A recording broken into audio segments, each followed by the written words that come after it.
නව ලයිෆ්බොයි ඔලිව් විෂබීෂ වලින් 100%කින් වැඩි ආරක්ෂාවක්.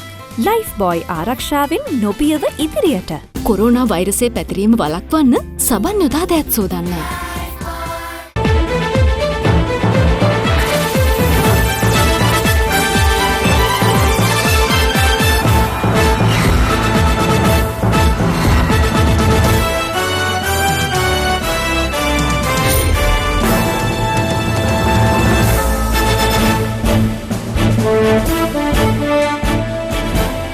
ආයුබෝවන් සුබ සන්ධ්‍යාවක්. සියලු සමීක්ෂණ වාර්තා නැවත නැවතත් තහවුරු කළ ශ්‍රී ලංකාවේ අංක 1 ප්‍රවෘත්ති ප්‍රකාශය. පැතිගත ඇතගෙන හිරු සවස 6:55 ප්‍රධාන ප්‍රවෘත්ති ප්‍රකාශය සමගින් මම බුද්ධිධනුකා පේසි.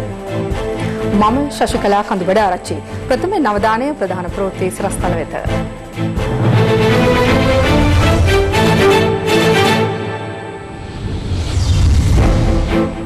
විසිරුවා හැරි පාර්ලිමේන්තුවේ සියලු මන්ත්‍රීවරුන්ට අගමැතිගෙන් කැඳවීමක්.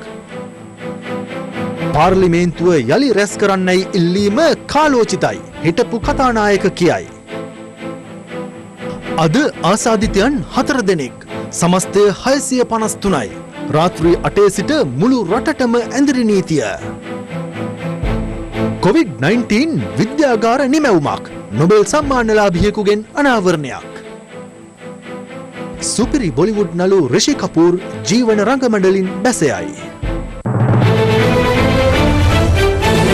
දේශීය විරුවන් උදෙසා නොමිලේ පිදෙන ආවරණය විරු අභිමාන ශ්‍රී ලංකා ඉන්ෂුරන්ස් වෙතින්. රට තුළ පවතින තත්ත්වය සම්බන්ධයෙන් සාකච්ඡා කිරීම සඳහා අග්‍රාමාත්‍ය මහින්ද රාජපක්ෂ මහතා විසින් විසිරුවා හරින ලද පාර්ලිමේන්තුවේ පක්ෂ විපක්ෂ සියලු මන්ත්‍රීවරුන් ලබන සඳුදා විශේෂ සාකච්ඡාවක් සඳහා අරලිගහ මන්දිරයට කැඳවා තිබෙනවා. මේ අතර හිටපු කතානායක කරු ජයසූරිය මහතා අද සඳහන් කළේ පාර්ලිමේන්තුව යලි කැඳවන ලෙස විපක්ෂය විසින් ජනාධිපතිවරයාගෙන් කර ඇති ඉල්ලීම Taman අනුමත කරන බවයි. දවසේ පුවත පැවති පාර්ලිමේන්තුව යලි කැඳවන ලෙසට විපක්ෂ දේශපාලන පක්ෂ නායකින් පිරිසක් පසුගියදා ජනාධිපතිවරයා වෙත ඒකාබද්ධ ඉල්ලීමක් සිදු කළ අතර හිටපු කතානායක කරු ජයසූරිය මහතා ඒ සම්බන්ධයෙන් ට්විටර් පණිවිඩයක් නිකුත් කර තිබෙනවා. ඔහු පවසා තිබුණේ පාර්ලිමේන්තුව යලි කැඳවන ලෙස විපක්ෂය ජනාධිපතිවරයාගෙන් කර ඇති සාමූහික ඉල්ලීම කාලෝචිත හා චේතනාන්විත බවයි. එම යෝජනාව Taman අනුමත කරන බවත් යලි කැඳවුවහොත් පාර්ලිමේන්තුව සාධනීය කාර්යයක් ඉටු කරන බව තහවුරු කිරීම එහි කතානායකවරයාගේ භූමිකාව බවත් හිටපු කතානායක කරු ජයසූරිය මහතා මෙම ට්විටර් පණිවිඩය මගින් අවධාරණය කර තිබෙනවා. කෙසේ වෙතත් පසුගිය 23 වෙනිදා ට්විටර් පණිවිඩයක් නිකුත් කරමින් හිටපු කතානායකවරයා සඳහන් කළේ COVID-19 අර්බුදයට මුහුණ දී සිටින ශ්‍රී ලංකාවට තවත් ව්‍යවස්ථා අර්බුදයක් අනවශ්‍ය බවයි. Taman ඒකපාරිශ්‍රිකව පාර්ලිමේන්තුව රැස් කරනු ඇතැයි පළවන වාර්තා ඔහු එහිදී ප්‍රතික්ෂේප කළා. එසේම එදින පැවති ව්‍යවස්ථාදායක සභාවේදීද හිටපු කතානායකවරයා අවධාරණය කර තිබුණේ Taman විසින් පාර්ලිමේන්තුව යලි කැඳවා අර්බුදයක් ඇති කිරීමේ අදහසක් නොමැති බවයි. කෙසේ වෙතත් පවතින තත්ත්වය සම්බන්ධයෙන් සාකච්ඡා කිරීම සඳහා අග්‍රාමාත්‍ය මහින්ද රාජපක්ෂ මහතා විසින් විසිරුවා හරින ලද පාර්ලිමේන්තුවේ පක්ෂ විපක්ෂ සියලු මන්ත්‍රීවරුන් විශේෂ සාකච්ඡාවක් සඳහා කැඳවා තිබෙනවා.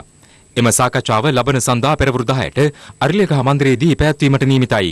මේ අතර පසුගිය ජනාධිපතිවරණයත් සමග අයවැය ඉදිරිපත් කිරීමට නොහැකි වීම හේතුවෙන් 2020 වසරේ පළමු මාස 4 රජයේ වියදම් පියවා ගැනීම වෙනුවෙන් පැවති රජය විසින් පසුගිය වසරේ ඔක්තෝබර් 23 වෙනිදා පාර්ලිමේන්තුවට ඉදිරිපත් කරන ලද රුපියල් බිලියන 1474ක අතුරු සම්මත ගිණුමේ කාල සීමාව අදින් අවසන් වනවා. ඒ අනුව පාර්ලිමේන්තුව විසිරුවා හැර ඇති මොහොතේ ජනාධිපතිවරයාට තවදුරටත් ඒකාබද්ධ අරමුදලෙන් මුදල් වියදම් කළ හැකිද? මේ අවස්ථාවේ ජනාධිපතිතුමා මැයි 6 වෙනිදා සිට මැයි 31 වෙනිදා දක්වා කාල සීමාවට අදාළ වන මුල්‍ය ප්‍රතිපාදන ලබා ගැනීමට ක්‍රියාත්මක වීම සඳහා අදාළ ලේඛන සකස් කරලා බාර දීලා තිබෙනවා. ජූනි මාසයේ 20 වෙනිදාට කල් තැබිලා තියෙනවා මැතිවරණය. එතකොට මැයි මාසයේ 31 වෙනිදාට ප්‍රථමයෙන් එතුමාට සිද්ධ වෙනවා ජූනි මාසයෙන් පස්සේ ඒ පාර්ලිමේන්තුව කැඳවන දිනයක් නියම කරන්න. ජූනි මාසයේ 20 වෙනිදාන් පස්සේ බොහෝ වෙලාවට ජූලි මාසයේ දිනයක් නම් එතෙන් සිට මාස 3ක් දක්වාත් එතුමාට ඒ හැකියාව ලැබෙනවා. එතකොට ඒ කියන්නේ මේ කාල සීමාව සියල්ලක්ම ආවරණය වෙනවා මේ තියෙන තත්වයන් අතුව. මේ අතර මේ සම්බන්ධයෙන් කැබිනට් තීරණ දැනුම් දීමේ ප්‍රවෘත්ති සාකච්ඡාවේදීද අදහස් පළ වුණා. අතිගරු ජනාධිපතිතුමා ආණ්ඩුක්‍රම ව්‍යවස්ථාවේ කිසිම වගන්තියක් උල්ලංඝනය කරලා නැහැ. ආණ්ඩුක්‍රම ව්‍යවස්ථාවට පටහැනිලු අදින් පස්සේ සල්ලි වියදම් කරන්නේ. ආණ්ඩුක්‍රම ව්‍යවස්ථාවේ 150 වෙනි වගන්තියේ 3 වෙනි වගන්තිය යම්කිසි වර්ෂයක විසර්ජන පළාත් කෙටුම්පතක් නීතිය බවට පත්වීමට පෙර ජනාධිපතිවරයා විසින් පාර්ලිමේන්තුව විසුරුවා හරනු ලැබූ අවස්ථාවක පාර්ලිමේන්තුව විසින් රජයේ සේවාවන් සඳහා මුදල් වෙන් කර නොමැත්තේ නම් අභිනව පාර්ලිමේන්තුව රැස්වීමට නියමිත දින සිට මාස 3ක් වනතෙක් රජයේ සේවාවන් සඳහා යම්කිසි මුදලක් අවශ්‍ය වෙතැයි ජනාධිපතිවරයා සලකයි නම් ඒ මුදල ඒකාබද්ධ අරමුදලෙන් නිකුත් කිරීමටත් වැය කිරීමටත් නියම කිරීමටත් ජනාධිපතිවරයාට බලය ඇත්තේය. මේ මූලික නීතිය දන්නේ නැතුව ඇමතිකම් කළා අන්තර්ජාතික ප්‍රජාවට ගිහිල්ලා රණවිරුව දරුකඳේ ගහන්න කියනවනම් එහෙම අය කියන ඒවාට අපි උත්තර සපයන්න ඕනේ. මේ පරණ පාර්ලිමේන්තුව රටට කරපු විපත්ත ගැන අබමල් රේණුවක අවබෝධයක් තියෙන කෙනෙක් මේ පාර්ලිමේන්තුව කැඳවන්න කියනවා. ඔබතුමා යෝජනා කරන්නේ පාර්ලිමේන්තුව නැවත නොකැඳවා මැතිවරණයකට යාම සුදුසුයි කියන එකද? මං කියන්නේ ආණ්ඩුක්‍රම ව්‍යවස්ථාවට අනුවනේ මාත්‍යෝ අපි ඔක්කොමලා වැඩ කරන්න ඕනේ. දවසේ පුවත එදිනෙදා ඔබේ මුළු සිරුරටම රැකවරණයක්. සුදේශී කොම්බ සබන්. පාර්ලිමේන්තුව නැවත කැඳවීම සම්බන්ධයෙන් පක්ෂ විපක්ෂ දේශපාලඥයින් මෙලෙස අදහස් පළ කළා. රජයේ ඇමතිවරයා කිව්වා 153 යටතේ ජනාධිපතිතුමාට මාස 3කට මුදල් ලබා ගන්න පුළුවන් කියලා. මම මේ ඇමතිවරයාගේ එකයි අහන්නේ. අභිනව පාර්ලිමේන්තු රැස් වෙන දිනේ කවදාද? මේ දිනයක් තියෙනවා. ජනාධිපතිතුමාට මුදල් වෙන් කරන්න බෑ. මුදල් වෙන් කරගත්තේ නැත්නම් කොරෝනා ලොක්ඩවුන් එකක් නෙවෙයි. ආණ්ඩුව ලොක්ඩවුන් වෙනවා. මේ වසංගතයේ පෙනිපෙනි මැතිවරණයක් තියලා ජීවිත හානි වුණොත් ඒ ජීවිත වලට රජය සහ නියෝග දුන්න අය දණ්ඩ නීති සංග්‍රහය යටතේ දඬුවම් කරන්න පුළුවන්. ආණ්ඩුව ඉක්මනට මැතිවරණයකට යන්න හදන්නේ නැහැ. මැතිවරණ කොමිසම තමයි මැතිවරණ තියෙන දිනේ තීරණය කරන්නේ. නිරෝධායන පනත අනුව තමයි අර හිස්බුල්ලාගේ විශ්වවිද්‍යාලයේ පවරගත්තේ. ඒ පනත ඉතා බලවත් පනතක්. තියෙන නීති වලින් අපි කොරෝනා මර්ධනය කරලා පෙන්නන්නම්කෝ. හිටපු කතානායකතුමා පාර්ලිමේන්තුව කැඳවන්න කැමැත්තක් දක්වන මට්ටමකට දැන් ඇවිල්ලා තියෙනවා. දැන් කතානායක කෙනෙක් රටේ නැහැ. හිටපු කතානායකට කතානායකගේ බලය නැහැ. කරු ජයසූරිය මහත්තයාගේ දින දෙකක් කාලා වෙන දෙයක් බලාගෙන නිල නිවසට වෙලා තව මාස 3ක් විතර ඉන්න පුළුවන්. එහෙම ඉන්න. පාර්ලිමේන්තුව කැඳවපියෝ කියලා අඬා දොඩා වැළපෙන්නේ නැතුව 4 වෙනිදාට අරලියගහ මන්දිරයට ඇවිල්ලා පුද්ගල දුරස්ත ප්‍රමාණයත් නියමිත ප්‍රමාණයට තියාගෙන තියෙන අවංක අදහස් ටික ඉදිරිපත් කරලා ආණ්ඩුව කොරෝනා වලට හම්බෙච්ච සල්ලි වියදම් කළේ කොහොමද කියලා අහගෙන මැතිවරණය නියම කළා තියෙන ජූනි මාසේ 20ට පාර්ලිමේන්තුව රැස් වෙන ඉදිරි දිනය නියම කළා නැහැ. 20 වෙනිදාට මේක තියන්න පුළුවන්ද කියලා විශ්වාසෙකුත් නැහැ. මෙවැනි තත්වයක් යටතේ රාජ්‍ය මුදල් පාර්ලිමේන්තුවේ අවසරයක් නැතුව රජයේ කටයුතු සඳහා භාවිතා කිරීමට හැකියාවක් නැහැ. පාර්ලිමේන්තුවේ නිසි අවසරයක් නැතුව රජයේ මුදල් භාවිතා කරොත් ඒක ආණ්ඩුක්‍රම ව්‍යවස්ථාව උල්ලංඝනයක් වෙනවා. මේ හදන්නේ පාර්ලිමේන්තුව කැඳවලා මන්ත්‍රීවරුන්ට පඩි දීලා කාර්ය මණ්ඩල වලට පඩි දීලා පාර්ලිමේන්තුවට ඇතුළට කොරෝනා රෝගීන් ගෙනල්ලා අනවශ්‍ය අර්බුදයක් ඇති කරන්න බහුතරයේ තියෙනවා විපක්ෂයට මේ වෙලාවේ. රටට අහිතකර අනපනත් ගෙනෙල්ලා මේ රට අශීරු තත්යකටපත් කරන්න මේ මුන් හදන්නේ. පාර්ලිමේන්තුව කැඳවීමේ කිසිදු අවශ්‍යතාවයක් නැහැ. ජනාධිපතිවරයා අගමැතිවරයා කැබිනට් මණ්ඩලයේ ආණ්ඩුකාරවරු ප්‍රාදේශීය සභාව විසින් අද මේ රටේ තහවුරුදින් පාලනය කරගෙන යනවා. තවත් COVID-19 ආසාදිතයන් සිව් දෙනෙකු අද දිනය තුල වාර්තා වීමත් සමග මෙරට සමස්ත COVID ආසාදිතයන් සංඛ්‍යාව 653ක් දක්වා ඉහළ ගියා. වෛරසය ආසාදිතව ප්‍රතිකාර ලැබමින් සිටි තිදෙනෙකු පූර්ණ සුවය ලබා අද පිටව ගියා. COVID-19 වෛරසය ආසාදිත ශ්‍රී ලාංකිකයෙක් මෙරටින් පළමුවරට වාර්තා වුණේ පසුගිය මාර්තු 11 වෙනිදා. ඒ කොළඹ දිස්ත්‍රික්කයෙන්. කෙසේ වෙතත් මාර්තු මාස 20 වනදා වන විට එය ගම්පහ, පුත්තලම, කළුතර, රත්නපුර ඇතුළු දිස්ත්‍රික්ක 10කට ව්‍යාප්ත වුණේ සමස්ත ආසාදිතයන් සංඛ්‍යාව 72 දක්වා ඉහළ දමමින්. අනතුරුව මාර්තු 31 වනදා වන විට COVID-19 වෛරසය ආසාදිතයන් දිස්ත්‍රික්ක 13ක් දක්වා ව්‍යාප්ත වුණා. අප්‍රේල් මාස 10 වනදා වන විට අම්පාර දිස්ත්‍රික්කයෙන් ආසාදිතයෙකු වාර්තා වීමත් සමග සමස්ත ආසාදිතයන් සංඛ්‍යාව 197 දක්වා ඉහළ ගියා. අප්‍රේල් 10 වෙනිදායින් පසු රෝගීන් විශාල වශයෙන් වාර්තා වීමට පටන් ගැනීමත් සමග දිස්ත්‍රික්ක 15ක් දක්වා COVID-19 ආසාදිතයන් ව්‍යාප්ත වුණා. කෙසේ වෙතත් ඒ වන විට වැඩිම ආසාදිතයන් සංඛ්‍යාවක් වාර්තා වුණේ කොළඹ දිස්ත්‍රික්කයෙන්. අනතුරුව අප්‍රේල් 22 වෙනිදා වැලිසර නාවික හමුදා කඳවුරේ සෙබළෙකුට COVID-19 වැළඳී ඇතැයි වාර්තා වීමත් සමග මෙරට COVID-19 ව්‍යාප්තිය වේගවත් වුණා. ඒ අනුව අප්‍රේල් 30 වනදා වන විට මෙරට දිස්ත්‍රික්ක 4ක හැර සියලු දිස්ත්‍රික්ක වලින් COVID-19 ආසාදිතයන් හමු වුණා. මෙලෙස දිවයින පුරා COVID-19 ව්‍යාප්ත වීමත් සමග සිදුවන බලපෑම කුමන ආකාරයෙන් වේවිද? ලෝක සෞඛ්‍ය සංවිධානයේ වර්ග කිරීම අනුව අපි දැනට ඉන්නේ තුන්වෙනි කාණ්ඩය. කියන්නේ රෝගීන් පොකුරු ලෙස හම්බවීම. දැන් ටිකක් පොකුරු ප්‍රමාණය වැඩි වෙලා තියෙනවා. ඒතර අපි ලංකාවේ පළදාරින්ට පැහැදිලි කරලා කියන්නේ මේ රෝගීන් සමග ගැටුණු ස්පර්ශකීන් පරීක්ෂණ වලට ලක් කරන්න. ඒ හරහා අපිට පුළුවන් වෙනවා එය ආසාදිත නැද්ද කියලා දැනගන්න. ඒ ආසාදිත නම් දෙවනි පෙළ ස්පර්ශකීන් බැලීමක් තමයි ක්‍රියාන්න ඕනේ. අඩුම වශයෙන් දවසකට 2500ක ප්‍රමාණයක් පරීක්ෂණ කරන්න අවශ්‍ය කරන ක්‍රියාවලියක් මේ වෙලාවේදී අපිට අවශ්‍යලා තිනවා. එහෙම නොවුනොත් අපිට ගැටලුවක් ඇති වෙන්න පුළුවන්. ඊයේ දිනය තුළ මෙරටින් COVID-19 ආසාදිතයින් 30 දෙනෙකු හඳුනාගෙන තිබුණා. වසංගත රෝග විද්‍යාංශය සඳහන් කළේ ඔවුන් සියලු දෙනා PCR පරීක්ෂණ වලින් තහවුරු කරගත් ආසාදිතයන් බවයි. ඉන් 22 දෙනෙකුම නාවික හමුදා සෙබළුන් වන අතර 20 දෙනෙකු වැලිසර නාවික හමුදා කඳවුර තුලිනුත් 2 දෙනෙක් නිවාඩු ලබා ගොස් සිටි අයත් වනවා. තවත් 7 දෙනෙකු නාවික හමුදා සෙබළුන්ගේ ඥාතීන් වන අතර ඔවුන් වාර්තා වුණේ බදුල්ල, තලාතුවය, හෝකන්දර හා මොරන්තුඩුව යන ප්‍රදේශවලින්. අනෙක් ආසාදිතයා ගුවන් හමුදා නිරෝධායන මධ්‍යස්ථානයක රඳවා සිටි ගුණසිංහපුර ප්‍රදේශයේ පදිංචි කරුවෙක්. වැලිසර නාවික හමුදා කඳවුරේ සිට නිවාඩු ලබා පැමිණි කන්තලේ චූලාභය මාවතේ පදිංචි සෙවලෙකුට වෛරසය ආසාදිත බව සිදු කළ PCR පරීක්ෂණය මගින් තහවුරු කරගෙන තිබෙනවා. ඔහු ප්‍රතිකාර සඳහා වැලිකන්ද රෝහල වෙත යොමු කෙරුණු අතර නිවැසියන් සියලු දෙනා මිහින්තලේ නිරෝධායන මධ්‍යස්ථානය වෙත යොමු කෙරුණා. මේ අතර අවදානම් ප්‍රදේශවල රාජකාරී කටයුතු වල නිරත වන පොලිස් නිලධාරීන් PCR පරීක්ෂණ වලට යොමු කිරීමට පොලිස් දෙපාර්තමේන්තුව තීරණය කර තිබෙනවා. ශ්‍රී ලංකා පොලිසිය මේ වෙනකොට තීරණයක් අරගෙන තියෙනවා කොවිඩ් වසංගතයේ ආසාදිත තැනැත්තෙක් සමග ගනුදෙනු කිරීමට සිදු වූ අවස්ථා පිළිබඳව වාර්තා වුණොත් වහාම ඒ පොලිස් නිලධාරියන් PCR පරීක්ෂණ සඳහා යොමු කිරීම සඳහා අවශ්‍ය නිර්දේශ ඉදිරිපත් කරන්න සෞඛ්‍ය අංශයත් සමග සාකච්ඡා කරලා එවැනි පරීක්ෂණ ගණනාවක් මේ වන විටත් සිදු කරා. මේ සම්බන්ධයෙන් සෞඛ්‍ය සේවා අධ්‍යක්ෂ ජනරාල්තුමා විශේෂ අනුමැතියක් දී තිබෙනවා. පොලිසියේ අවදානම් සහගත රාජකාරී කරන නිලධාරීන්ගේ PCR පරීක්ෂණ කිරීම සඳහා. අපි දන්නා පසුගිය කාලේ බණ්ඩාරනායක මාවත ප්‍රදේශයේදී අපේ නිලධාරීන් ගණනාවක් අවදානම් සහගත තැනැත්තන් සමග රාජකාරී කරා. මේ සම්බන්ධයෙන් ඊයේ පෙරේදා PCR පරීක්ෂණ වලට ලක් කරා සැකසහිත නිලධාරීන් ගණනාවක්. සන්තෝෂයි කියන්න ඒ සියලු දෙනාම මේ වෙන විට PCR පරීක්ෂණයේදී ආසාදනය වී නැති බවට වාර්තා වෙලා තියෙනවා. රාජකාරී යෙදවීමේදී අවදානම් සහගත ස්ථාන සම්පූර්ණ ශරීර ආවරණ කරන ඇඳුම් නිකුත් කරලා තියෙනවා. මාර්ග බාධක ආදී රාජකාරී යොදවන අවස්ථාවලදී මුව ආවරණ සහ අත් ආවරණ නිලධාරීන්ට අනිවාර්යයෙන්ම පැළඳීම සඳහා උපදෙස් ලබා දීලා තිනවා. ඒ අවශ්‍ය පහසුකම් ලබා දී තිබෙනවා. මේ සම්බන්ධයෙන් නිසි පරිදි ක්‍රියාත්මක වෙනවද යන්න පිළිබඳව අධීක්ෂණය කිරීම සඳහා නිලධාරීන් වෙනම යොදවා තිබෙනවා. මේ අතර ත්‍රිවිධ හමුදාවල සෞඛ්‍ය සුරක්ෂිතභාව තහවුරු කිරීම සඳහා පත් කළ ජනාධිපති කාර්යසාධක බලකාය කොළඹ වරාය පරිසරයේ පිහිටි රංගල නාවික හමුදා කඳවුරේ විශේෂ නිරීක්ෂණ චාරිකාවක නිරත වුණා.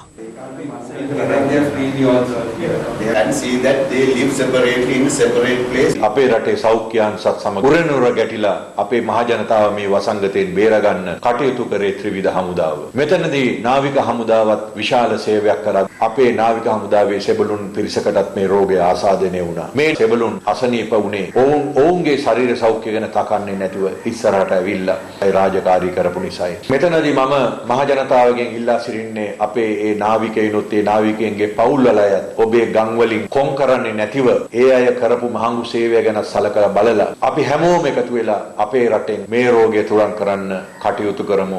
මේ අතර පසුගිය දිනවලදී COVID-19 ආසාදිතින් හඳුනා ගැනීම හේතුවෙන් නාරාහෙන් පිට දාබරේ මාවත, මුත්තයියා පාර සහ හැව්ලොක් ලේන් යන ප්‍රදේශවල ජනතාව PCR පරීක්ෂණ සඳහා අදත් යොමු කෙරුණා.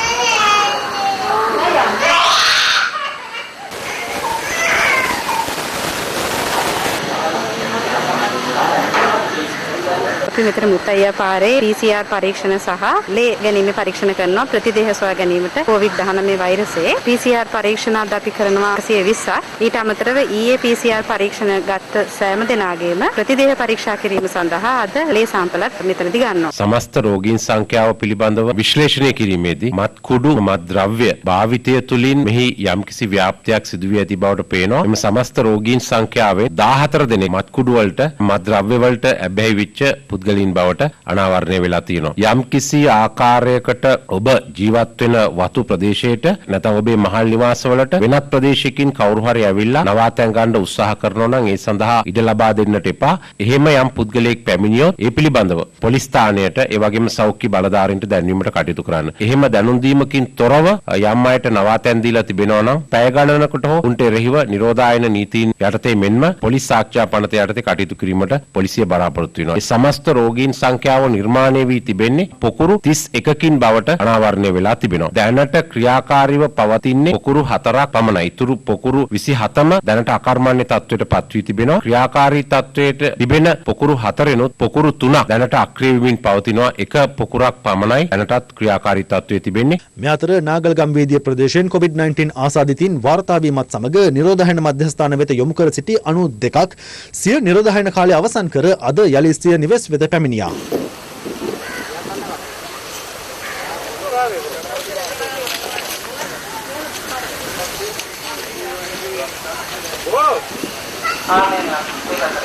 ආසාදිතින් තිදෙනෙක් සුවය ලබා අද දින අංගොඩ ජාතික බෝවන රෝග විද්‍යායතනයෙන් පිටව ගිය අතර මෙතෙක් පූර්ණ සුවය ලැබූ ගණන 139ක්. මේ වන විට COVID-19 ආසාදිතින් 503 දෙනෙකු එම රෝගීන් සඳහා වෙන් කළ රෝහල් 8ක ප්‍රතිකාර ලබනවා.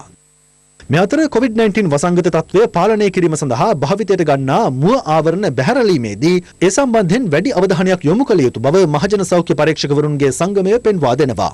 මහජනතාවගෙන් කාරුණිකව ඉල්ලනවා තමුන් භාවිතා කරන මුහුණු ආවරණය හොඳින් බැහැරලීමට හැකි පරිදි සුදුසු ක්‍රමවේදයක් සකසා ගන්න, විශේෂයෙන්ම පිට පුළුවන් නම් ගින්දරේ පුළුසා දමන්න. එහෙම නැත්නම් මේ මාස්ක් එක වෙන කෙනෙකුට නිරාවරණය නොවන පරිදි විනාශ කරන තෙක් වසා තබන්න පුළුවන් භාජනයකට දාලා බහා තබන්න කියලා ඉල්ලනවා. ඒ වගේම නොදිරන ද්‍රව්‍ය වලින් මාස්ක් හදා ගන්න එක සම්පූර්ණයෙන් නවත්තලා දාන්න කියලා ඉල්ලනවා. විශාල පරිසර හානියක් සිදු වෙමින් තියෙනවා. ඒ වගේම වසංගත තත්ත්වයක් පාලනය කිරීම සඳහා මාස්ක් නිසියාකාරව බැහැරලන්නේ නැත්නම් මේක උදව් වෙන්නේ නැහැ කියන එකත් අපිට පේන්න තියෙනවා. මේ අතර නිරෝධායන කටයුතු ආයුර්වේද දෙපාර්තමේන්තුව වෙත බහර කරන ලෙස රජයේ ආයුර්වේද වෛද්‍ය නිලධාරීන්ගේ සංගමය ප්‍රවෘත්ති සාකච්ඡාවක් ඇඳවමින් අද ඉල්ලීමක් කළා. ගරු අමාත්‍යතුමිය එක් වෛද්‍ය ක්‍රමයක් විතරක් භාවිතා කරමින් කොරෝනා රෝගය ජය ගැනීමට කරන උත්සාහය එතරම් සාර්ථකත් නැහැ, එතරම් සාධාරණත් නැහැ. වහාම චක්‍රලේඛනයක් නිකුත් කරන්න කොරෝනා නිරෝධායනය සඳහා ආයුර්වේද දෙපාර්තමේන්තුවට බලය දීලා ආයුර්වේද වෛද්‍යවරු වහාම යොදව ගන්න කියලා. අපි බොහොම වගකීමෙන් රජයට කියනවා නිරෝධායන මධ්‍යස්ථාන ටික අපිට බාර දෙන්න. එතකොට අපිට මේ කට්ටියට අපේ ප්‍රතිශක්ති ජනක ඖෂධ සහ මූලික චිකිත්සා භාවිතා කිරීමෙන් අපි මේ ඉන්න කට්ටිය 90%ක්ම රෝගී තත්ත්වයට උත්සන්න නොවේ ආරක්ෂා කරන්න අපිට හැකියාව තියෙනවා. මේ අතර COVID-19 ආසාදිතව ඇමරිකාවේ නිව්යෝර්ක්හි සේවයේ නියුතුව සිටි ශ්‍රී ලාංකිකයෙකු පසුගිය 28 වෙනිදා මිය ගොස් තිබෙනවා. මෙලෙස මිය ගොස් ඇත්තේ 54 හැවිරිදි ශාන්ත උපුල් ජයකොඩි නැමැත්තෙක්. ඔහුගේ දේහය පිළිබඳ අවසන් කටයුතු මෙරට වේලාවෙන් අද රාත්‍රී 7:15ට පමණ ඇමරිකාවේ ඩෑන්බරිහිදී සිදු කිරීමට නියමිත බව වාර්තා වුණා. පවුලේ වැඩිමල්ම පුත්‍රයා මගේ මේ. ඒ රටේ ඒ හොස්පිටල් එකේ ගෙනි වෙලාවේ අන්තිම වරට වගේ අම්මේ කියලා කතා කරා විචාරයි මට යට කතා කරගන්න බැරි වුණා එච්චර. මම තවමත් බලන් ඉන්න සනීප වෙලා ඉල්ල. අම්මේ කියන්නේ කොයි ජාමෙදයි කියලා. මේ අතර COVID-19 ගෝලීය වසංගත තත්ත්වය හමුවේ ඉන්දියාවේ කොල්කටාහි සිරිවේ සිටි ශ්‍රී ලාංකිකින් 125 දෙනෙකු UL 1188 දරන විශේෂ ශ්‍රී ලංකන් ගුවන් යානයෙන් අද දිවයිනට පැමිණියා. ඔවුන් නිරෝධායනයට යොමු කිරීම සඳහා පියවර ගෙන තිබෙනවා.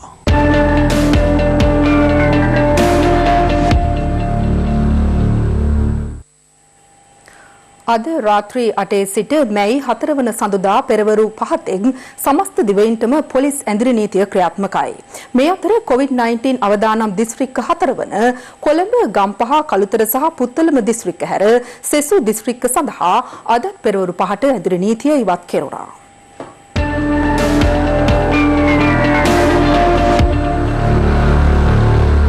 පොලිස් ඇඳිරි නීතිය ක්‍රියාත්මක කිරීම සම්බන්ධයෙන් ජනාධිපති මාධ්‍යංශයේ ඊයේ පසුරුවේ නිවේදනයක් නිකුත් කළ අතර ඒ දැක්වුණේ අද රාත්‍රී 8 සිට මැයි 4 වන සඳුදා පෙරවරු 5 සමස්ත දිවයිනටම ඇඳිරි නීතිය ක්‍රියාත්මක බවයි. ඉදිරි දින 3ක කාලයේදී සමස්ත දිවයිනටම ඇඳිරි නීතිය පැනවෙලෙයින් අද පැය 15ක කාලයක් ඇඳිරි නීතිය ඉවත් කෙරුණු දිස්ත්‍රික්කවල ජනතාව පසුගිය දින කිහිපයට සාපේක්ෂව අත්‍යවශ්‍ය ආහාර මිලට ගැනීම සඳහා වැඩි වශයෙන් පැමිණ සිටි අයුරු දක්නට ලැබුණා. මොකද මාස් එක කොහොමද දාගෙන ඉන්නේ? මාස් එක කෝ ආතේක ඕද වැටිලා. ඒක අනිත් පැයට බෝවෙනවද මේ කන බොනේවි. ඉඳානේ මාස් එක දාගන්න නැද්ද? දාගන්න අනියන්නේ නේ. දාගන්නේ දාගන්න. අර අතුලේ ඉන්නේ අය මේ මොකද මෙයා දාන්නේ නැද්ද මේ දැයි දාගන්නේ. ළඟින් තුරු වෙන්න බා තුරු වෙන්න නැත්නම් මේ තුරු කියන ගන්න. අයිඩෙන්ටි පස්සේ. අද එක දෙන්නේ. ආවන විතර එන්න පුළුවන් පාර. හරිද? ආයෙන්න බෑ නේද? ඔයාලට යන්න පුළුවන්ද පාර? කොහෙද යන්නේ? කර්තික ගණ්ඩාව කරා. අද පෙරවරු 6 සිට දහවල් 12 දක්වා කාලය තුළ ඇඳිරි නීතිය ක්‍රියාත්මක දිස්ත්‍රික්ක 4 තුළදී ඇඳිරි නීතිය උල්ලංඝනය කළ පුද්ගලයන් 264 දෙනෙකු අත්අඩංගුවට ගෙන තිබෙනවා. එම කාලය තුළ පොලිස් භාරයට ගැනුණු වාහන සංඛ්‍යාව 122ක්. මේ වන විට දිවයින පුරා ඇඳිරි නීතිය උල්ලංඝනය කළ පුද්ගලයන් 42365 දෙනෙකු අත්අඩංගුවට ගෙන ඇති අතර වාහන 10982ක්ද පොලිස් භාරයට ගෙන තිබෙනවා. පාසය මොකද වෙන්නේ? පාසය දෙන ඔය බෑග්. ටැග් ගාලා වරෙන් විනාඩි 10න් ආවෙ නැත්නම් මේ ගෙනියනවලු පොලිසියට. අපි අපවස්ථාවට පත් කරනවා මේ දවස්වල අනිවාර්යෙන් බලපත්‍ර අරගෙන යන්න ඕනේ.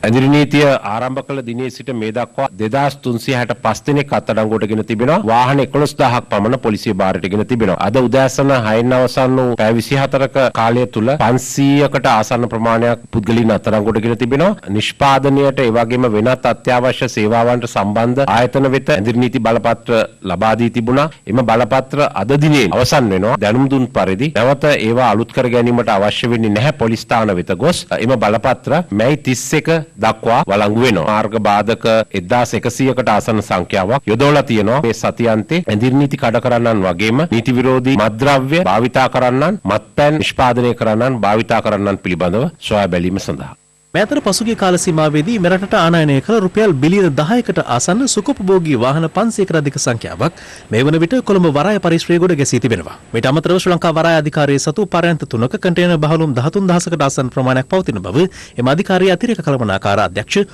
උපාලිද සොයිසා මහතා සඳහන් කළා. පරයන්ත 3ේම දේශීය ආනයන බහලු 13000 පමණ අංගනවල තැන්පත්ව තිබෙනවා. මාර්තු 16 වෙනි දින සිට අප්‍රේල් 13 වෙනිදා දක්වා අපි කිසිම ආකාරයකින් ගාස්තු අය කිරීමක් කළේ නැහැ. කුලි ගාස්තු වෙනුවෙන්. ඊට පස්සේ අපි අප්‍රේල් 14 වෙනිදා සිට ලබන මැයි 7 වෙනි දක්වා කාල සීමාවත් තහනශීලීව අපි කටයුතු කළ තිබෙනවා. අපේ ගුදම් හා කුලි ගාස්තු වලින් අපි අය කරන්නේ මූලික ගාස්තුව පමණයි. ව්‍යාපාරික ප්‍රජාවෙන් ඉල්ලා සිටින්නේ තමන්ගේ බහලු හැකි ඉක්මනින් අංගනවලින් රැගෙන යාමට කටයුතු කරන්න කියලා. සිය දිස්ත්‍රික්කවලින් COVID-19 ආසාදිතයන් හමු වීමත් සමග වෙළඳ සංගම් විසින් තීරණය කර වෙළඳසල් වසා දැමුණු අනුරාධපුර, මැදවච්චිය සහ හැටන් නගර විෂ බීජ හරණය කරන ආකාරය අද දිනේ දක්වන ලැබුණා.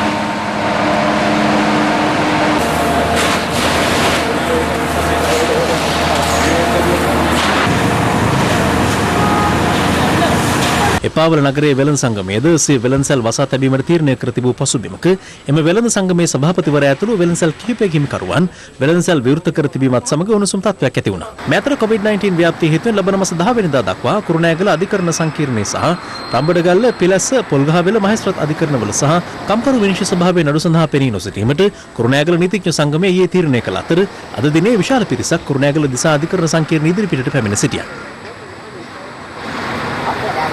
මේ අතර දිවයින පුරා ප්‍රදේශ රැසක ක්‍රියාත්මක වූ නීති විරෝධී මත්පැන් නිෂ්පාදනාගාර වැටලීමට පොලිසිය මෙන්ම සුරාබදු දෙපාර්තමේන්තුව පියවර ගත්තා.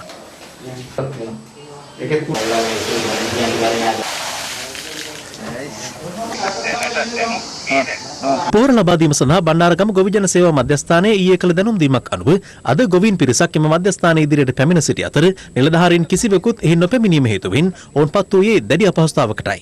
එම ස්ථානයට ගොවිජන සේවා මධ්‍යස්ථානයේ සේවකයින් දෙදෙනෙක්ද පොහොර බෙදීමේ කටයුතු වෙනුවෙන් කැඳවා සිටියා. ඊයේ පොහොර දෙනවයි කියලා කිව්වා අපි දෙන්නෙකුට එන්නේ කියලා මට උදව් කරන්න. අපි දෙන්න උදේ 8 ඉඳලා මෙතනට ආවා. ඊයේ හවස 2ට විතර යනකොට ඒ පොතත් පොහොර තිබුණා. දැන් බලන්න දෙන්නේ නැති කමට මම සර්ට කතා කරලා ඇහුවා පොහොර නැද්ද කියලා. ඒක පොහොර ඉවරයි. ඉතින් අපි දෙන්න දරුවොත් අපි දෙන්න ආවි දැන් පොහොර දෙන්න අපි දෙන්න දන්නේ නැහැ. අපි දෙන්න දැනගත්තා නම් අපි ඉස්සුට කියන්න තිබ්බා. අපි දෙන්නෙක් පොර දෙනවා. ඊයේ ලෝරි එනවා පොර මේ අද එන්නේ කියලා. අපිට පොලේ පුරවල දුන්නා මේකට ඇවිල්ලා පොර ටික ගන්න කියලා 10න් ඉස්සෙල්. ඒකයි මේ ආවේ. දැන් ඉතින් වහලානේ දෙට්ට ගිහිල්ලා පොලේ දීලා කිව්වනේ පොර ටික ගන්න කියලා. මේ අද උදේ මේ ලියලා දුන්නේ. මේ අතර රුපියල් 1000කට අලෙවි කිරීම සඳහා මිල නියම කර ඇති පොහොර මිටිය රුපියල් 1200කට හා ඊට වැඩි මිලකට අලෙවි කරන බව දඹුල්ලේ ගොවින් චෝදනා කරනවා. මේ අතර පිටකොටුව මැනින් වෙළඳපොළ ඊයේ දින 16කට පසු විවෘත කිරීමෙන් අනතුරුව අදත් වෙළඳාම් කටයුතු සිදු කෙරුණා.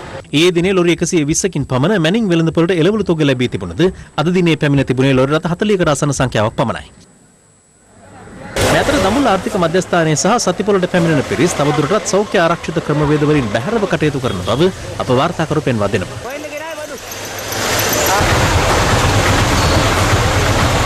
එළවලු කොහෙන්ද ගෙනාවේ? මේ මාකට් එකෙන් ගත්තා. මල්ලි තිබ්බට කීයේ මේ බටු කීයද? අතෝ 500ක්. ඈ?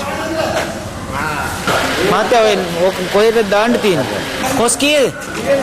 කිලෝ 100යි. කොස්ද විකුණන්නේ කොරෝනාද විකුණන්නේ? කොහෙන්ද ගෙනාවේ බඩු?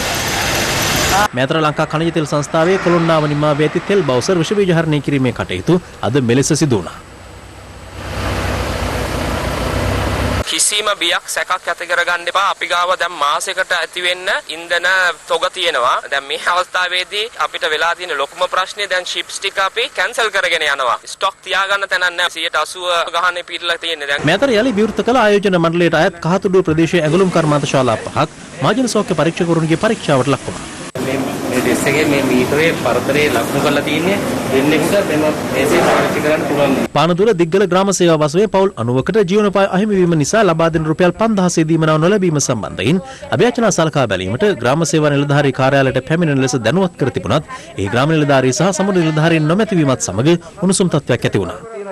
සේවා සහගාන අපරාධ මොකක්ද මේ නිලධාරීන්ගේ වැඩේ? ජනාධිපතිතුමා අපිට දුන්නේ මේක. අපේ ගල්වල කන්ට නෑ. ලක්ෂ ගණන් දවස් රෝහණ අයටත් රුපියල් 5000 දීලා තියෙනවා. ඒ වගේ ජරවඩ කරන්න හොඳ නෑ. කෝල් කරාම ෆෝන් එකෙන් බයිනවා. අපේ දරුවෝ කන්න ඉල්ලද්දි අපි කොහොමද අපේ දරුවන්ට කන්න දෙන්නේ? පංගල්ල පොලිස් විශේෂ කාර්ය බලකා කන්දවරේ නිලධාරීන් ප්‍රදේශයේ අඩු ආදායම්ලාභී පවුල් වෙත ආධාර බෙදා දුන්නා.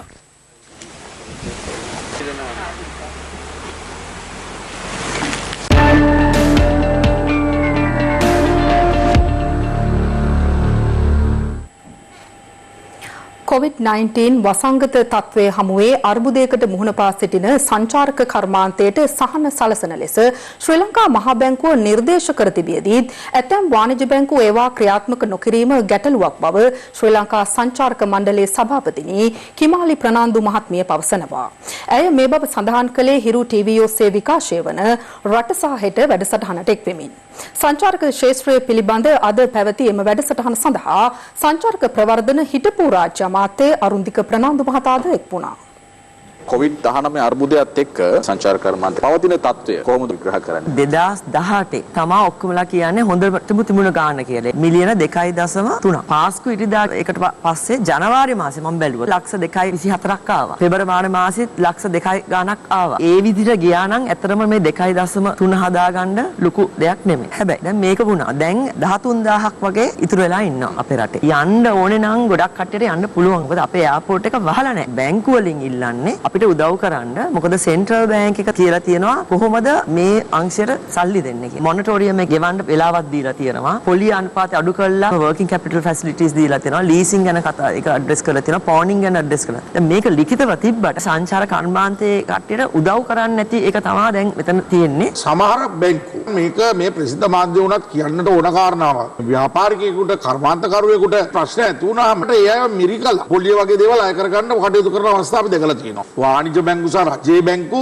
මේටත් වැඩි ජනතාව ගැන හිතලා මේ වෙලාවේදී උදව් කරන්න ඕන. සංචාරක කර්මාන්තයේ ලංකාවට ලැබෙන ඩොලර් බිලියන 4.6න් ලංකාවේ බැංකු වලට එන්නේ විදේශ මුදල් වලින්. බැංකුවේ ඒ මුදල් තියෙන. අපි ඒවා පරිහරණය කරන්නේ රුපියල් වලින්. ඒක නිසා මේ 4.6 බිලියන් තුල මේ බැංකු පද්ධතිය විශාල මුදලක් උපයනවා. එම නිසා ක්ෂේත්‍රයේ සුළු පිරිසට උදව් කරන්න හොඳම අවස්ථාවක් කරුණාකර උදව් කරන්නට කියලා මම මේ අවස්ථාවේදී ඉල්ලා සිටිනවා. මේ මොහොතේදී මොන වගේ සැලසුම් එක්කද අපි ඉදිරියට යනවා යන්න පුළුවන් සුදුසුම කාරණා? ජූන් මාසෙන් පස්සේ ගුවන් තොටුපොළ ඇරේ. මොකද ගුවන් තොටුපොළ ඇරෙන එක මේ කටයුත්තේ ප්‍රධාන ස්ථානයක්. අත්‍යවශ්‍ය ගමන් බිමන් සඳහා පුද්ගලයන් ශ්‍රී ලංකාවට එන්න පටන් ගනී. අගෝස්තු සැප්තැම්බර් වෙනකොට. ලංකාව හොඳින් මේක පාලනය කිරීම පිළිබඳව අපිට මාකට් කරන්න පුළුවන්. මම විශ්වාස කරනවා මේ සිද්ධියට පස්සේ තූපත් වල සංචාර වලට පුද්ගලයෝ වැඩි වැඩියෙන් යොමු වෙයි කියලා. සමස්ත ජනතාවගෙන් අපි ඉල්ලනවා අපි පටන් ගමු ඩොමෙස්ටික් ටූරිසම් වලින්. මේකෙන් පොඩි ස්පාසුවක් ලැබෙනකොට සංචාරක යන්න අපේ හෝටල් වලට යන්න. හෝටල් කර්මාන්තේ ඉන්න අයට අපි කියන මිල අඩු කරලා අඩුම ගානේ මේ පඩි ටික ගෙවා ගන්න. මේ උදව්ව දෙන්න ඕන මුලින්ම අපේ රටේ මිනිස්සු. ඊළඟට හෙට චීන ජාතිකයෙක් ආවම ඕගොල්ලෝ තමයි කොරෝනා පටන් ගත්තේ. ඒක නිසා එලවන්න නෙමෙයි. අපි මනස හදාගමු. අපේ රටට එන මොන හරි සංචාරකෙක් වේවා ඒ අය අපි ආරක්ෂා කරගන්න ඕනේ කියන මනස හදාගමු.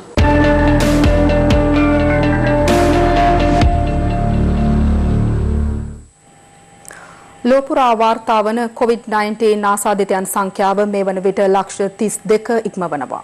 සිදුව ඇති මරණ සංඛ්‍යාව 2,28,000කට අධිකයි.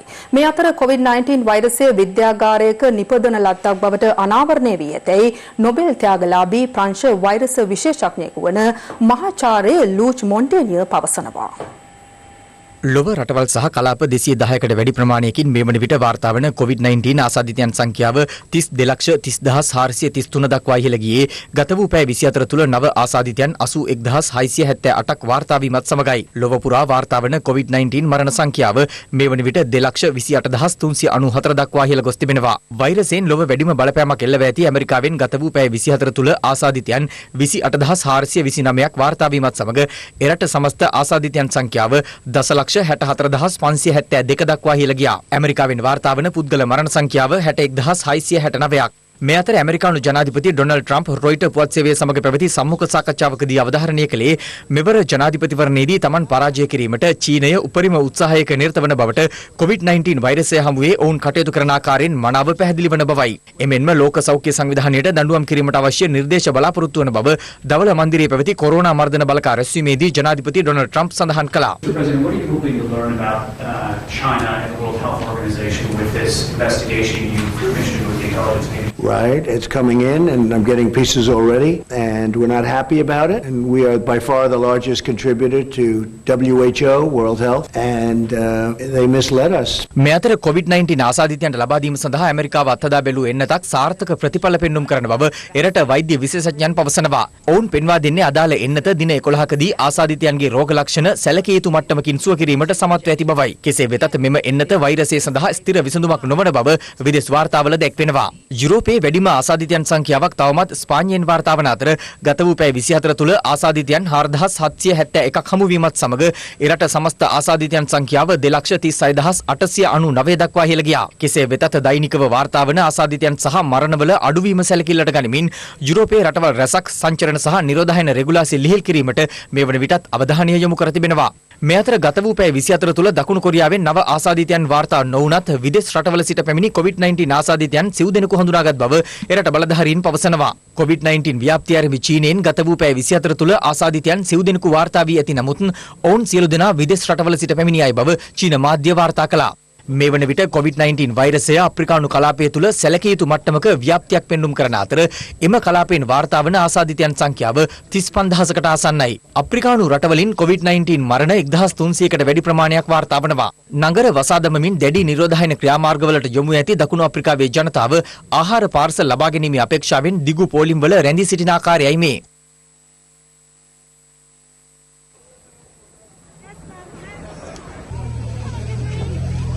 අසල්වැසි ඉන්දියාවෙන් මේ වන විට COVID-19 ආසාදිතයන් 33,092ක් වාර්තා වන අතර ඉන් ආසාදිතයන් 1,079ක්ම හමු වූයේ ගත වූ පැය 24 තුලයි. මේ අතර COVID-19 වෛරසය විද්‍යාගාරයක් තුල නිපද වූවක් බව අනාවරණය වී ඇතැයි ප්‍රංශ වෛරස විශේෂඥයෙකු වන මහාචාර්ය ලුච් මොන්ටේනිය ප්‍රංශ රූපවාහිනී නාලිකාවක් සමග පැවති සම්මුඛ සාකච්ඡාවකදී අවධාරණය කළා. HIV වෛරසය පාලනය කළ හැකි ඖෂධ සාර්ථකව අත්දැක බැලීම වෙනුවෙන් ඔහු 2008 වසරේදී නොබෙල් ත්‍යාගයෙන්ද පිදුම් ලැබුවා. අපි තහවුරු කරගත්තා මේ වෛරසය නිර්මාණය කරන ලද්දක් බවට. ස්වභාව ධර්මය සෑම විටම ස්වභාවික දේවල් සමග බැඳී පවතිනවා. ඒ නිසා මේ කෘත්‍රිම වෛරසයේ පැවැත්ම ගැන බොහෝම සැකසහිතයි. මේක දීර්ඝ කාලීනව පවතින එකක් නැහැ.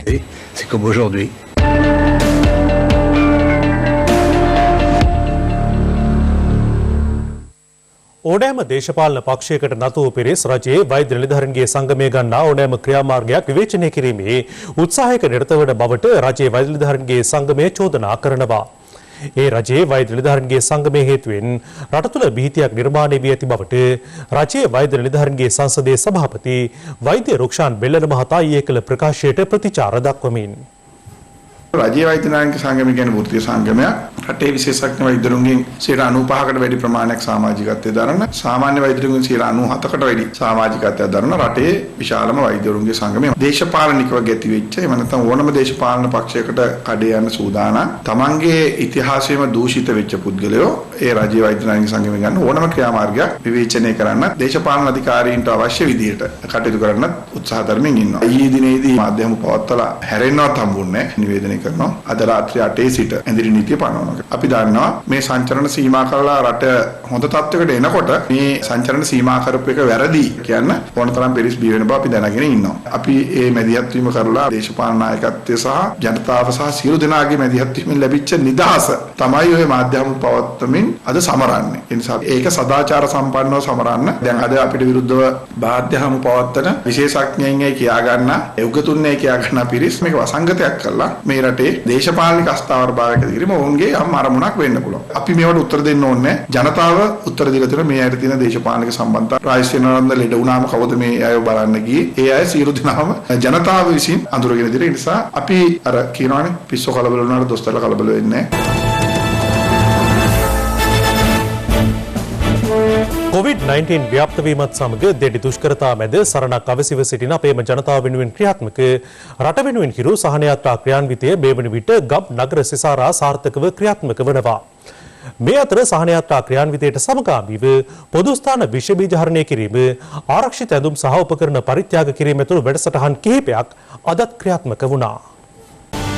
රට වෙනුවෙන් හිරු සහන යාත්‍රා ක්‍රියාන්විතය LOLC සමග COVID-19 වෛරසය ව්‍යාප්තවීමත් සමග දුෂ්කරතා රැසකට මුහුණ පා සිටින අපේම ජනතාවගේ සුවසහනය මුඛ්‍ය පරමාර්ථය කරගනිමින් ඇරඹී හිරු සහන යාත්‍රා ක්‍රියාන්විතය කොළඹ සහ ගම්පහ ආවරණය කරමින් අද ක්‍රියාත්මක වුණා. බස්නාහිර පළාතේ වේර විහාරස්ථාන, පූජනීය ස්ථාන, වැඩිහිටි නිවාස සහ ළමා සංවර්ධන මධ්‍යස්ථානවල නේවාසිකව සිටින පූජ්‍ය පක්ෂයට, වැඩිහිටියන්ට සහ පුංචි දුවා දරුවන්ට අත්‍යවශ්‍ය වේලි ආහාර ද්‍රව්‍ය රැගත් රට වෙනුවෙන් හිරු සහන යාත්‍රාව වැඩ කටයුතු අද දවසේදී මෙන්න මේ ආකාරයෙන් ආරම්භ වී අප පිටත් වන මොහොත මේ දකින්නේ. හැමදෙනාම මහත් වූ අපහසුතාවයකට පත් වෙලා ඉන්න අවස්ථාවක හිරු මාධ්‍ය ආයතනයේ සම්බන්ධ වෙලා මෙවැනි කටයුතු සිද්ධ කරන එක මේ රටේ සියලුම ජනතාවට කරන්නා වූ මහත් වූ සේවාවක් හැටියට සිහිපත් කරනවා. අපි ගැන සොයලා බලලා මේ කටයුතු කිරීම සම්බන්ධයෙන් හිරු මාධ්‍ය ජාලයේ සමස්ත කාර්ය මණ්ඩලයටම අපගේ ස්තුතිය මේ අවස්ථාවේදී පුද කරනවා. කවදත් හිරු මාධ්‍ය ජාලයේ මේ රටේ ප්‍රශ්න කරදර ඇති වෙච්ච වෙලාවල් වල හැමදෙනාටම ශක්තියක් වෙමින් කටයුතු සිද්ධ කළා. ඉතින් මේ වෙලාවේ මේ කරන මහඟු ශාසනික සත්කාරයට අපි ඊටාම පුණ්‍යානුමෝදනාත්මකව පින් පැමිණවන්නට කැමති වෙනවා. රටේ තියෙන ලොකු ව්‍යසන අවස්ථාවක්. ඉතින් මේ වගේ වෙලාවට මේ වගේ වැඩපිළිවෙලක් කරන එක ගැන අපි ඇත්තෙන්ම ඔබතුමාලාට ස්තුතිවන්ත වෙනවා. ජනහද ගැස්ම මැනවින් වටහාගත් පෘතුල සේවාවක් සමාජයේ සෑම ශ්‍රේෂ්ඨයක් වෙනීම සිද්ධ කරන හිරු මාධ්‍ය ජාලය සිද්ධ කරන මේ උදාර මෙහෙවර අපි පුණ්‍යානුමෝදනා පූර්වක සිහිපත් කරනවා. ඔබ සැම කරන්නා වූ මේ දයාවේ සේවාවන් දිනින් දින අන් අයට ප්‍රයෝජනවත් වෙන විදිහට සේවය කරන්නට අවශ්‍ය සෑම ප්‍රසාදයක්ම අපි දෙවියන්න් වහන්සේගෙන් ඔබ සැමට ඒ ආශිර්වාදය ප්‍රාර්ථනා කරනවා. මේ අතර COVID-19 වෛරසය ආසාදනය වීමේ වැඩි අවධානමක් ඇති වැඩිහිටියන් ඉන් ආරක්ෂා කර ගැනීමේ අරමුණින් හිරු මාධ්‍ය ජාලය ආරම්භ කළ වැඩිහිටි නිවාස විෂ බීජ හරණය කිරීමේ වැඩසටහන ගම්පහ දිස්ත්‍රික්කයේ ක්‍රියාත්මක වුණා. ඒ අනුව ගම්පහ ජූට් වැඩිහිටි නිවාසය සහ සෙත්සරණ වැඩිහිටි නිවාසය විෂ බීජ හරණය කෙරුණේ මෙලෙසින් 077 30 35 930 අංකය ඇමතීමෙන් අවශ්‍යතාවය ඇති වැඩිහිටි නිවාසයන් වෙත මෙම සේවාව ලබාගත හැකි. හිරු සහන යාත්‍රා ක්‍රියාන්විතයට සමගාමීව හිරු මාධ්‍ය ජාලය ශ්‍රී ලංකා රතුකුරුස සමාජය හා එක්ව ක්‍රියාත්මක කරන පොදු ස්ථාන විෂ බීජ හරණය කිරීමේ වැඩසටහන් අදත් ක්‍රියාත්මක වුණා. ඒ අනුව නීතිපති දෙපාර්තමේන්තුව නීතිඥ සංගම් කාර්යාලය සහ අපරාධ වාර්තා කොට්ටාශයද විෂ බීජ හරණය කෙරුණේ මෙලෙසින්. නීතිපති දෙපාර්තමේන්තුව කියන්නේ අධිකරණ ක්ෂේත්‍රයේ විශාල ආයතනයක්. එහි දැනට නීතිඥ මහතුන් ඇතුළු 730 දෙනෙකු පමණ සේවය කරනවා. ඔවුන්ගේ ආරක්ෂාව සඳහා හිරු මාධ්‍ය ජාලය සහ රතුකුරුස සංගමය මගින් කරන ව්‍යාපෘති අපි විශේෂයෙන්ම අගය කරනවා. මේ අතර රට වෙනුවෙන් හිරු සහන යාත්‍රා ක්‍රියාන්විතයට සමගාමීව මිනුවන්ගොඩ දිසාරෝහලේ සහ කිරිබත්ගොඩ මූලික රෝහලේ කාර්ය මණ්ඩලයට අවශ්‍ය ආරක්ෂිත ඇඳුම් සහ උපකරණ පරිත්‍යාග කෙරුණා. රට වෙනුවෙන් හිරු සහන යාත්‍රා ක්‍රියාන්විතය LOLC සමග ව්‍යාජ ප්‍රවෘත්ති ඉදිරිපත් කර රාජ්‍ය සේවකයින් හා මහජනතාව බියට පත් කිරීම සම්බන්ධයෙන් හිටපු මුදල් අමාත්‍ය මංගල සමරවීර මහතා වහා අත්අඩංගුවට ගත යුතු බව හිටපු පාර්ලිමේන්තු මන්ත්‍රී මහින්දානන්ද අලුත්ගමගේ මහතා පවසනවා. මංගල සමරවීර මහතා ඊයේ දිනේ ජනාධිපතිවරයා වෙත යොමු කළ ලිපිය පිළිබඳ ප්‍රතිචාර දක්වමින් මහින්දානන්ද අලුත්ගමගේ මහතා මේ බව සඳහන් කළා. උද්ගත වැති අරුබුදය ව්‍යවස්ථානුකූලව විසඳමින් රාජ්‍ය වියදම් අනුමත කිරීමට පාර්ලිමේන්තුව යළි රැස් කරන ලෙස ඉල්ලා හිටපු පාර්ලිමේන්තු මන්ත්‍රී මංගල සමරවීර මහතා ජනාධිපතිවරයා වෙත ලිපියක් යොමු කර තිබුණා. ආණ්ඩුක්‍රම ව්‍යවස්ථාව කඩ කරන ඕනෑම පුද්ගලයෙකු අභියාචනාධිකරණය විසින් වරදකරු කරනු ලැබූ විට අවුරුදු 7ක් නොඉක්මවන කාලයක් සඳහා ප්‍රජා අයිතිය අහිමිවීම හා ඔහුගේ චංචල හා නිශ්චල දේපොළ රාජසන්තක වනු ඇති බවත් ඔහු අවධාරණය කර සිටිනවා. මෙම ලිපිය සම්බන්ධයෙන් දේශපාලනඥයින් මෙලෙස අදහස් පළ කළා. අද මංගල සමරවීරලාට ඔය සියලු දෙනාට ඕන වෙලා තියෙන්නේ මේ රටේ මුදල් පාලනයේ තියෙන ප්‍රශ්නයක් විසඳන්න නෙවෙයි. කොරෝනා මර්ධන ක්‍රියාදාමය මහජනයාගේ සුබ සාධන කටයුතු උපරිම සාර්ථකව කරගෙන යන නිසා ඒක කඩාකප්පල් කරන්න පුළුවන් පොටක් පාද ගන්න. ඒකට තමයි පරණ පාර්ලිමේන්තුව ගේන්න කියන මේ අඳුනාව කරන්නේ. ජනාධිපතිතුමන් පැහැදිලිව කිව්වා ඔය ගොඩක් රටවල් ඩොලර් මිලියන් මෙච්චර දෙනවා අච්චර දෙනවා කියලා ප්‍රසිද්ධ කරලා තිබ්බට මුදල් වශයෙන් මේ වෙනතේ කවුන්ගෙන් කිසිම ආධාරයක් ලැබිලා නැහැ. අද කොරෝනා තත්ත්වය මේ තරම් දුරට හොඳින් පාලනය කරගෙන යන ලංකා රජයට තමයි මේ රටේ ඉන්න මේ තකතිරු විපක්ෂයේ මෙහෙම චෝදනා කරන්නේ. උඹහා වලින් සර්පය එළියට එන්න වගේ මංගල සමරවීර හිටපු මුදල් ඇමතිවරයා ජනාධිපතිතුමාට ඔහු ලිපියක් යවනවා. ඒ ලිපියේ සමහර තැන්වල අපිට පේනවා ඔහු තර්ජනාත්මකව ලිපියට එකතු කරලා තියෙන කරුණු කාරණා. දැන් මේ වගේ ප්‍රකාශයක් කරන්නේ රට අස්ථාවර කිරීමේ උවමනාව තුල. ව්‍යවස්ථාව උල්ලංඝනය කරන කෙනෙකුට පුළුවන්කමක් තියනවලු දේපල තහනම් කරන්න අවුරුදු 7කට ඒ ව්‍යවස්ථාව උල්ලංඝනය කරන කෙනාගේ ප්‍රජා අයිතිය අහෝසි කරන්න පුළුවන් කියලා. කොහොමත් ඉස්සරහට යනකොට පෞගිය යහපාලන ආණ්ඩුව කාලේ මංගල සමරවීර ඇමතිවරයා ඇතුලේ යහපාලන නායකයෝ කරලා තියෙන දේවල් වල පරීක්ෂණ ටික කරගෙන යනකොට කොහොමත් සමහර වෙලාවට ඔය දේපල තහනම් වෙන්න පුළුවන් වෙයි. තව සමහර වෙලාවට ප්‍රජා අයිතිය අහෝසි කරන්න පුළුවන් වෙයි. ගෝඨාභය රාජපක්ෂ මැතිතුමා ජනාධිපතිවරණයට ඉදිරිපත් වෙන අවස්ථාවෙත් ඒ පැවති රජය සහ වර්තමාන විපක්ෂයේ අරමුණ උනේ ගෝඨාභය රාජපක්ෂ මැතිතුමා කෙසේ හෝ සිරගත කරන්න. එතකොට ගෝඨාභය රාජපක්ෂ මැතිතුමා සිරගත කිරීමේ ඔවුන්ගේ ඒ අවශ්‍යතාවය තාම මගහැරී ගිහිල්ලා නැහැ. මංගල සමරවීර කියනවා මේ රටේ කෙරෙන සියලු කටයුතු පාර්ලිමේන්තුවේ සම්මත වෙන්න ඕනි කියලා. 2015 ඇමරිකාව සහ බ්‍රිතාන්‍ය මානව හිමිකම් කවුන්සිලයට ශ්‍රී ලංකාවේ හමුදාවට එරෙහිව යෝජනාවක් ගේනකොට මංගල සමරවීර ඇමතිවරයා ගිහිල්ලා රටට විරුද්ධ ගෙනාපු යෝජනාවේ සමයෝජක බවට පත් කරා. මානව හිමිකම් කවුන්සිලයට මේ යෝජනාව ගේනකොට පාර්ලිමේන්තුවට දැම්මද? මේක අගමැතිවරයා ජනාධිපතිවරයා දැනුවත් කරාද? මේ ආණ්ඩුව පරදින්න ඕන මෙන්න තියලා බාර්විකොඩලා මිලියන 600ක් කොමිස් ගත්තයි කියලා චෝදනා වෙච්ච පුද්ගලයා තමයි අද මේ කතා කරන්නේ මේ රටේ මුදල් භාවිතාව පිළිබඳව. පාර්ලිමේන්තුව කැදවලා මාස 3ක් යනකම් මුදල් භාවිත කිරීමේ බලය පැහැදිලිව ආණ්ඩුක්‍රම ව්‍යවස්ථාවේ ජනාධිපතිවරයාට තියෙනවා. ඒ නිසා රට නොමග යවන්න නිලධාරීන්ට වෙන මත හදන්න කටයුතු කරන මංගල සමරවීර වැනි පුද්ගලයන්ට නීතිය ක්‍රියාත්මක කරලා වහාම අත්අඩංගුවට කටයුතු කරන්න ඒක නිලීම අපේ රජයෙන් කරනවා. වසරක් ගතවත් පාස්කු ප්‍රහාරයෙන් දිව්‍ය හිමි වූ සහ විවිධ අපහසුතාවයන්ට පත් වූ කටුවාපිටියේ ජනතාවට නිසි යුක්තියක් හිමි වී නැතැයි මීගමුව කතෝලික පියතුමන්ලාගේ සංසදය චෝදනා කරනවා. ඒ මීගමුවේදී ප්‍රවෘත්ති සාකච්ඡාවක් පවත්වමින් දැන් බෝම්බ ප්‍රහාරය ඍජුව දියත් කරපු අය මරාගෙන වැළුණා. නමුත් මේ බෝම්බ ප්‍රහාරයේ අරමුණ මොකක්ද? ප්‍රහාරය සිදු කරන්නට උදව් වුණේ කවුද? මේක කාගේ වැඩක්ද කියන එක පිළිදරව් වීමත්, ඒ අයව නීතිය ඉදිරියට ගෙනීමත්, ඒ වගේම මේ ප්‍රහාරය පිළිබඳව බුද්ධ්‍යංශවල තොරතුරු කලින් දැනුවත්ව ඉඳලා එය වළක්වා ගන්නට ක්‍රියා නොකළා නම් ඇයි එහෙම වුනේ? කවුද ඒකට වල් කියන්නට ඕනේ කියන එක පිළිබඳව රටට පිළිදරව් වෙන්නට ඕනේ. ඒ අයත් අපරාධකාරයෝ. එතකොට ඒක මේ අවුරුද්දක් ගිහිල්ලා තිෂ්ඨ වෙච්ච නැති නිසා තමයි අපිට කතෝලික ජනතාවක් හැටියට සහ පියතුමන්ලා හැටියට ඉදිරියට එන්නට වෙලා තියෙන්නේ. ඒ වේදනාව තියෙන්නේ අපිට. නමුත් තතු කාරණා දන්න අය මුදලට බලයට යටත් වෙලා අද තාමත් නිදහසේ ඉන්නවා. මේක තමයි ඇත්ත. කාලෙන් කාලෙට අපිව ඇස් බැඳුමට ලක් කරන්නට, අපිව සනසන්නට මාධ්‍ය තුලින් අපිට දේවල් කියවන්නට ඇහෙන්නට ලැබෙනවා. මේ හැම දෙයක් පිළිබඳව මට නම් තියෙන්නේ සාධාරණ සැකයක්. පාස්කු ප්‍රහාරය හේතුවෙන් තම දරුවන් අහිමි වූ පියෙකු මෙම ප්‍රවෘත්ති සාකච්ඡාවේදී අදහස් පළ කළා. අපේ ළමයිව මැරුණා නෙමෙයි, පැවතිච්ච ආණ්ඩුව එකව් වෙලා මේ ඔක්කොම අපේ ළමයිව මැරුවා. මම මේකට විරුද්ධව නඩු දාපු මිනිස්සෙක්. මම හිතන්නේ ලෝකේ කොහෙවත් අධිකරණයක් ඇති කියලා. මට සාධාරණයක් ඉෂ්ට වෙන්න. එහෙම වෙනවා නම් මගේ ළමයි දෙන්න මට අපව වෙන්න ඕනේ. දැන් රටවටා හිරෝ. රටවටා හිරෝ.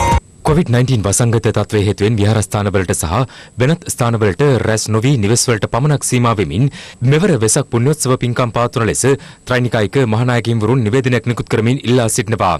කෘෂි සහ වෙනත් භාණ්ඩ වෙළඳ හුවමාරුව සඳහා ඩිජිටල් තාක්ෂණය යොදා ගැනීමේ හැකියාව පිළිබඳව ජනාධිපති ගෝඨාභය රාජපක්ෂ මහතාගේ අවධානය යොමු තිබෙනවා. ඒ කෘෂිකර්ම අභ්‍යන්තර වෙළඳ පාරිභෝගික සුබසාධන වැවිලි හා අපනයන අමාත්‍යාංශ ලේකම්වරුන් සහ තවත් ආයතන කිහිපයක සහභාගීත්වයෙන් අද ජනාධිපති කාර්යාලයේදී පැවති සාකච්ඡාවකදී හලාවත පුත්තලම මාර්ගයේ ලුණු ඔයට පෙරළී තිබූ බිත්තර ලක්ෂයකට අධික ප්‍රමාණයක් ප්‍රවාහනය කළ කන්ටේනර් රථයක් අද පස්වරුවේ ගොඩගත්තේ මෙලෙසින්.